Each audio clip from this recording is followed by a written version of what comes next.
150편 1절부터 6절 말씀 제가 봉독해 드리도록 하겠습니다. 할렐루야. 그의 성소에서 하나님을 찬양하며 그의 권능의 궁창에서 그를 찬양할지어다. 그의 능하신 행동을 찬양하며 그의 지극히 위대하심을 따라 찬양할지어다. 나팔 소리로 찬양하며 비파와 수금으로 찬양할지어다. 소고치며 춤추어 찬양하며 현악과 퉁소로 찬양할지어다. 큰 소리 나는 제금으로 찬양하며 높은 소리 나는 제금으로 찬양할지어다. 호흡이 있는 자마다 여호와를 찬양할지어다. 할렐루야. 아멘. 여러분,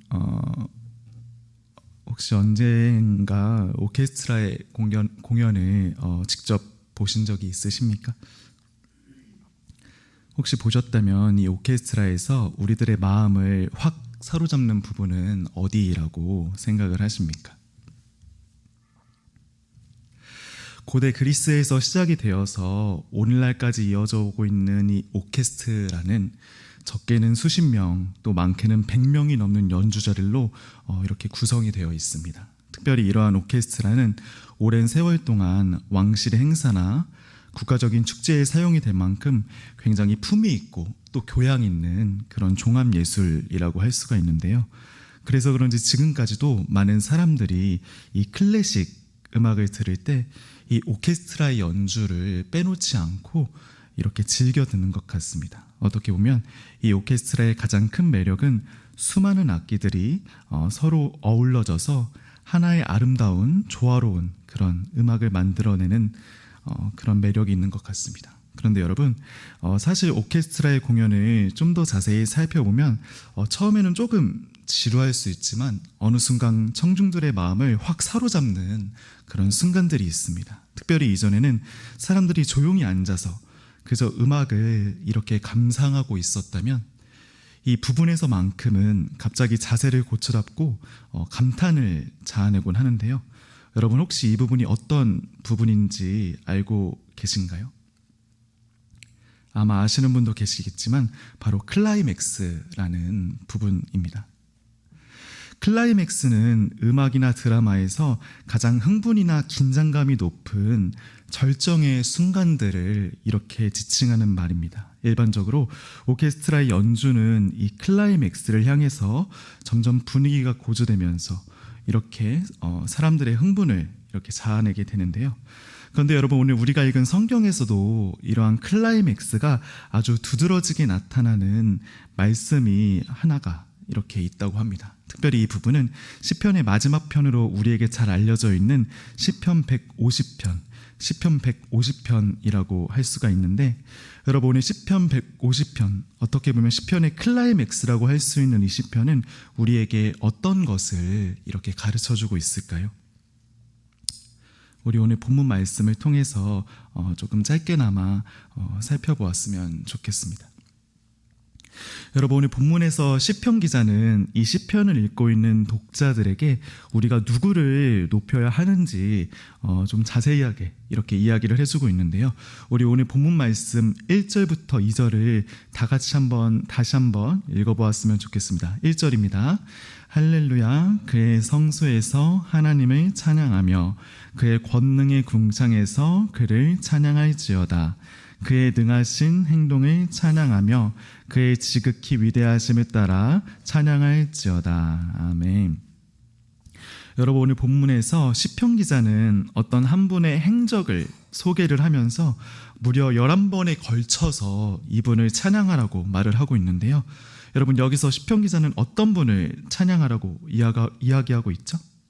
바로 우리에게 놀라운 일을 행하신 하나님을 찬양하라고 이렇게 이야기를 하고 있습니다.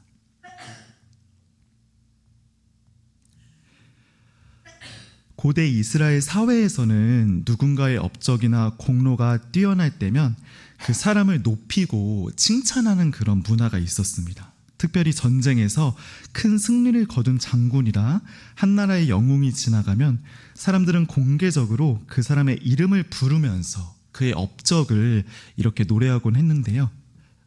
그래서 그런지 당시 이스라엘 사회에서 이 찬양이라는 것은 단순히 우리가 지금 부르는 것처럼 이렇게 노래를 부르는 것이 아니었습니다. 어떻게 보면 그때 당시 찬양이라는 것은 그 사람이 얼마나 대단한 존재인지를 공개적으로 드러내는 일종의 선언이라고 할 수가 있는 것이죠. 그런데 여러분, 오늘 시편 기자는 이러한 문화적 배경 속에서 그가 알고 있는 어떤 위대한 인물을 찬양하는 것이 아니라 그 어떠한 것과도 비교할 수 없는 하나님 한 분만을 찬양하는 것을 볼 수가 있습니다. 뿐만 아니라 이 시편 기자는 이 높으신 하나님을 찬양하기 위해서 당시의 오케스트라라고 할 수 있는 모든 악기를 총동원하면서 이렇게 하나님을 찬양하고 있습니다. 분명히 그때 당시에는 아무리 높은 사람이라고 해도 이렇게까지 많은 악기들을 동원하면서까지 그 사람을 찬양하는 경우는 굉장히 드물었는데, 시편 기자는 오직 하나님한테 있어서는 이렇게 모든 악기를 동원하면서까지 그분을 찬양하는 모습을 살펴볼 수 있습니다. 이런 까닭에 그때 당시 시편을 읽은 독자들은 시편 기자가 지금 얼마나 하나님을 높게 생각하고 있는지 이 부분을 통해서 자연스럽게 깨달았을 겁니다. 그렇지만 시편 기자는 여기서 더 나아가 그들에게 악기와 더불어서 찬양을 더하고 또 전인격을 다해 그분을 전심을 다해 찬양하라고 이야기를 하고 있죠. 오늘 본문은 말하죠. 나팔 소리로 찬양하며 비파와 수금으로 찬양할지어다. 소고치며 춤추어 찬양하며 현악과 퉁소로 찬양할지어다. 큰 소리 나는 재금으로 찬양하며 높은 소리 나는 재금으로 찬양할지어다. 아멘. 시편 기자는 그 당시에 모든 악기들을 동원하면서까지 독자들로 하여금 하나님을 찬양하라고 이렇게 선포하고 있습니다. 이것은 하나님께서 사람과는 비교할 수 없는 분이시고 그 어떤 왕이나 장군보다도 훨씬 더 위대하신 분이라는 사실을 분명하게 보여주는 선언이었습니다. 여러분, 그렇다면 여기서 왜 시편 기자는 왜 이렇게 하나님을 높이 생각하면서 그분 한 분만을 이렇게 찬양하라고 선언을 하고 있는 것일까요? 도대체 왜 시편 기자는 한 번, 두 번, 또 세 번, 네 번이 아니라 무려 11번에 걸쳐서 이 하나님에 대한 찬양을 강조하고 있는 것일까요? 그 이유는 바로 하나님께서 우리 모두들로 하여금 형용할 수 없는 아주 놀라운 일들을 이루어 주셨기 때문입니다. 하나님께서 과거부터 지금까지 이스라엘 백성들을 구원해 주시고 그들을 이끌어 오셨기 때문에 그분 한 분만을 찬양하라고 이렇게 초대하고 있는 것입니다. 여러분, 저는 어릴 때 교회에 다니면서 성가대 반주랑 또 대예배 반주를 겸해서 이렇게 예배를 섬기곤 했습니다. 특별히 그때 당시 제가 다니던 교회는 오전 9시에 성가대 연습이 있었기 때문에 저는 남들보다 2시간 더 일찍 일어나서 하나님을 위해 예배를 준비하곤 했는데요. 그래서 그런지 저는 주일마다 다른 친구들보다 좀 더 일찍 일어나서 예배에 나간다는 것 자체가 저에게는 조금 부담과 불평으로 이렇게 이어졌습니다. 어떻게 보면 그때 당시 많은 친구들은 교회를 좀 더 편하게 이렇게 다녔기 때문에 굳이 내가 이렇게까지 하면서 이 교회를 섬겨야 하는지가 제 마음속에 가득했던 것이죠. 그런데 여러분, 하루는 제가 여느 때처럼 교회에 일찍 나와서 이렇게 성가대 반주를 위해 이렇게 워밍업, 이렇게 연습을 준비하고 있는데 갑자기 하나님께서 저의 마음 가운데 저의 잘못된 섬김의 태도를 이렇게 깨닫게 해주셨습니다. 뿐만 아니라 저는 여태까지 하나님을 위해서 예배를 섬기고 있다고 이렇게 생각을 했는데 사실 제가 했던 섬김은 하나님께서 기쁨으로 받지 않으셨다는 사실을 깨닫게 되었습니다.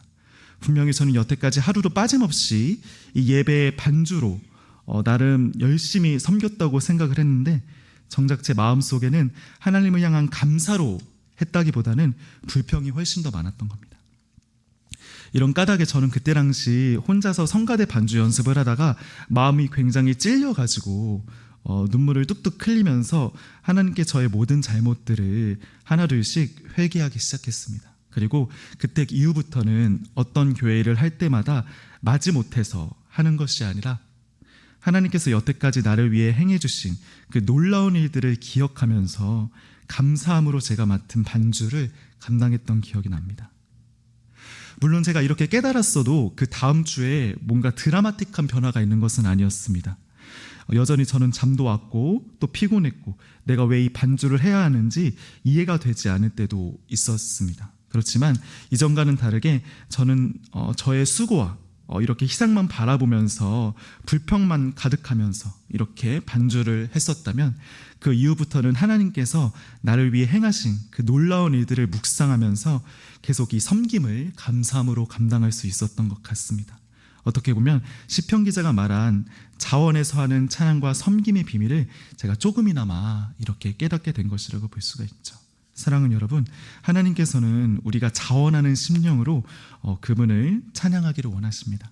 우리가 섬기는 하나님은 우리가 온 마음을 다해 드리는 예배를 기뻐 받아주십니다. 그렇지만 여러분, 우리가 일상을 살아가다 보면 매번 이러한 마음으로 하나님을 찬양하고 예배하기란 참 쉽지가 않은 것 같습니다.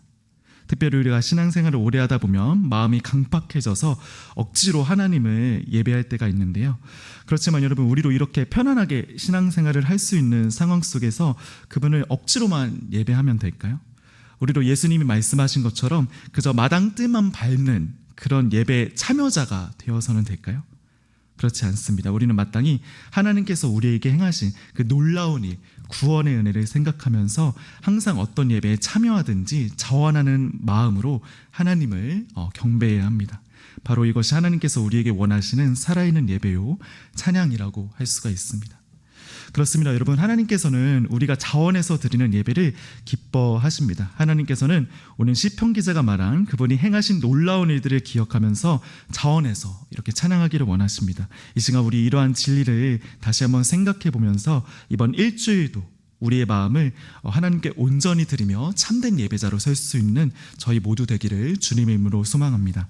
거룩하신 아버지 하나님, 오늘 우리로 하여금 시편 150편 말씀을 다시 한번 주심에 너무나 감사를 드립니다. 하나님 아버지, 오늘 시편 기자의 말처럼 우리가 하나님을 전 인격을 다해 찬양하고 예배해야 하는데 일상을 살아갈 때 우리의 마음이 강박해져서 그저 주님을 억지로 예배할 때가 많습니다. 특별히 하나님께서 우리를 위해 베풀어 주신 크고 놀라운 은혜를 저희도 모르게 잊어버린 채 자원하는 마음이 아니라 억지로 이 모든 것들을 감당할 때가 있는데, 주님 이 시간 저희의 모든 잘못 모두 용서하여 주시고 다시 한번 주님께서 저희를 위해 베풀어 주신 그 놀라운 구원의 은혜를 기억하면서 자원하는 예배자로 주님을 늘 기쁨으로 섬기는 그런 예배자로 저희 모두 세워질 수 있도록 주님께서 인도하여 주시옵소서. 감사합니다. 사랑이 많으신 예수님의 이름으로 기도드립니다. 아멘. 주기도문으로 예배를 폐하겠습니다. 하늘에 계신 우리 아버지여, 이름이 거룩히 여김을 받으시오며 나라가 임하옵시며 뜻이 하늘에서 이루어진 것 같이 땅에서도 이루어지이다. 오늘날 우리에게 일용할 양식을 주시옵고 우리가 우리에게 죄 지은 자를 사하여 준 것 같이 우리의 죄를 사하여 주시옵고 우리를 시험에 이르게 하지 마시옵고 다만 악에서 구하시옵소서. 나라와 권세와 영광이 아버지께 영원히 있사옵나이다. 아멘. 개인